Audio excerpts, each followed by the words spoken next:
আসসালামু আলাইকুম এভরিওয়ান।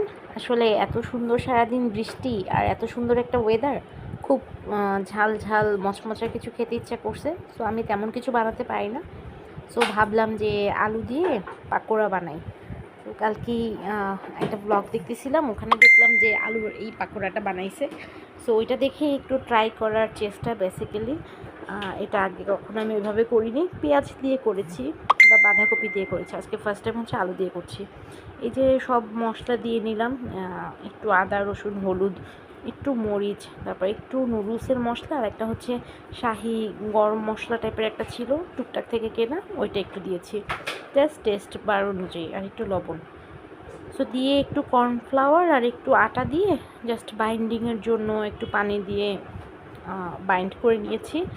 এই তো এরকম একটা থকথকে মিশ্রণ হয়ে গেলে চামচ দিয়ে তুলে তুলে ভেজেছি। খারাপ হয়নি, মোটামুটি ভালো, বাট যতটা ক্রিস্পি হবে ভেবেছিলাম অতটা হয়নি। হয়তো আর একটু বেশি আপনার দেওয়ার কথা, দেওয়া লাগতো অ্যারারুটটা, কিন্তু কর্নফ্লাওয়ারটা আর কি। ওকে, যা হয়েছে ফার্স্ট টাইম হিসেবে ওকে, আলহামদুলিল্লাহ। বাট সবাই খেয়েছে, অতটা খারাপও হয়নি। জাস্ট আমি ভেবেছিলাম যে আরও মচমচা হবে, ক্রিস্পি টাইপের, জাস্ট অতটা ক্রিস্পি হয়নি, এই আর কি। সো এই তো, ট্রাই করতে পারেন সবাই বাসায়। এই যে আমি ধরে দেখছিলাম, অবশ্য গরম গরম মোটামুটি ক্রিস্পি ছিল, বাট ঠান্ডা হতে হতে আর একটু ক্রিস্পিনেসটা চলে গেছে। এই তো আমি এখন সার্ভ করে নিচ্ছি, সবাইকে এখন দিয়ে দিব।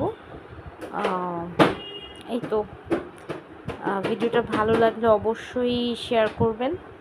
ধন্যবাদ।